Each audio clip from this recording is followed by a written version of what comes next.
জয় জুবিনদা জয় জুবিনদা জয় জুবিনদা জয় জুবিনদা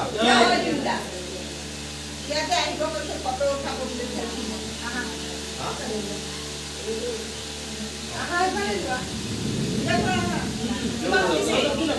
যাও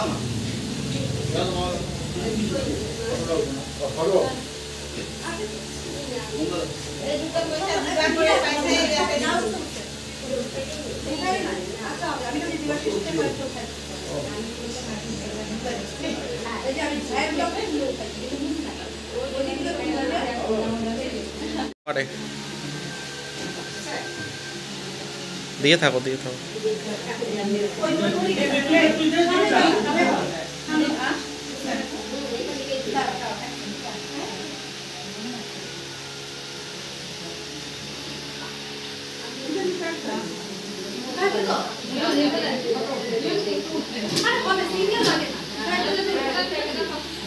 জানে গোটেই অসমতে আজি আমাৰ মৰ্মাহিত আমি যিটোকে আমাৰ প্ৰাণৰ শিল্পী আজি হাত জুবিন গাৰ্গৰ আজি দুৰ্ভাগ্যবশত যে তেওঁৰ ৰহস্যজনক মৃত্যু হ'ল।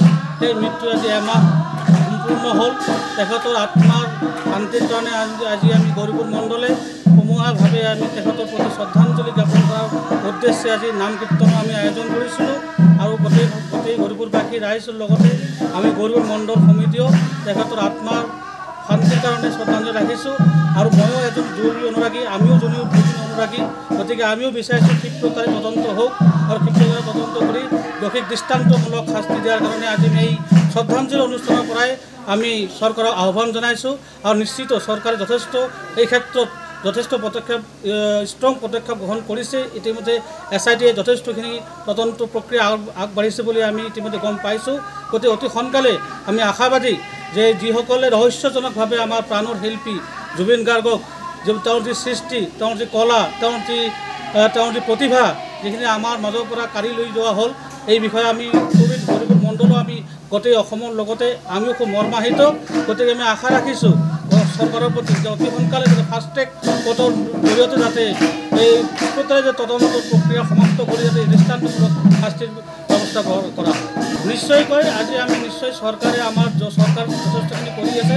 তাৰ লগে লগে ইতিমধ্যে আমাৰ দলীয়ভাৱে ৰাজ্যিক হিচাপে সিদ্ধান্ত গ্ৰহণ কৰিছে ইতিমধ্যেই যে প্ৰতিখন জিলাতেই বিশেষকৈ যিখিনি সমষ্টিত বিধায়ক আছে সেই বিধায়ক থকা অঞ্চলসমূহত জুবিন গাৰ্গৰ স্মৃতিত এখন সংগীত মহাবিদ্যালয় হওক বা তেখেতৰ প্ৰতি যিখিনি তেখেতৰ যি সৃষ্টিকৰ্তা সৃষ্টিৰ যি অভিলেখ আছে সেইখিনি যাতে সংৰক্ষণৰ ক্ষেত্ৰত যথেষ্টখিনি ভূমিকা কৰিছে। ইতিমধ্যে আমাৰ তাতে নিৰ্দেশনা অহা নাই যদিও অতি সোনকালে আমাৰ ইয়াতো নিৰ্দেশনা আহিব আৰু আমিও দলৰ জ্যেষ্ঠ হয় ধুবুৰী জিলাৰ ভিতৰত নাই এতিয়াতো কৰা হোৱা নাই, কিন্তু অতি সোনকালে আমি এই ক্ষেত্ৰত সিদ্ধান্ত গ্ৰহণ কৰি আমি জ্যেষ্ঠসকলক আলোচনা কৰি আমি ইতিমধ্যে এইখিনি ঠাই আমি সিদ্ধান্ত গ্ৰহণ কৰিম।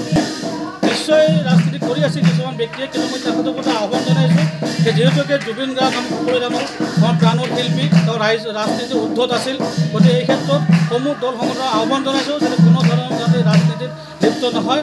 আমাৰ ন্যায় লাগে, আমিও ন্যায় বিচাৰিছোঁ আৰু চৰকাৰো যথেষ্টখিনি এই ক্ষেত্ৰত পদক্ষেপ গ্ৰহণ কৰিছে। গতিকে এই ক্ষেত্ৰত জুবিনক ৰাজনীতিৰ ঊৰ্ধত ৰাখি যাতে আমি সকলোৱে অসমবাসী একত্ৰিত হৈ যাতে এই ৰহস্যময় যিটো মৃত্যু হ'ল এই মৃত্যুৰ কাৰণটো যাতে আমি জানিব পাৰোঁ, এইটোৱে আমাৰ আহ্বান।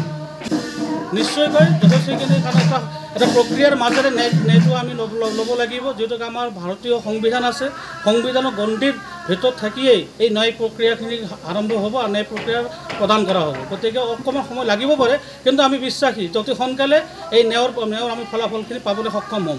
আজিৰ অনুষ্ঠান কি হয়, কাৰ্যসূচী কি পালন হৈছে? আজি আমাৰ গোটেই অসমতে প্ৰতি মণ্ডল কাৰ্যালয় হওক, মণ্ডলৰ উদ্যোগত, জিলাৰ উদ্যোগত আজি আমি গোটেই অসমতে আজি শ্ৰদ্ধাঞ্জলি অনুষ্ঠান আমি অনুষ্ঠিত কৰি আছোঁ। এইটো আমাৰ দলীয় হিচাপে আমি ৰাইজৰ সহযোগিতাত আমি শ্ৰদ্ধাঞ্জলি অনুষ্ঠান উদযাপন কৰি আছোঁ।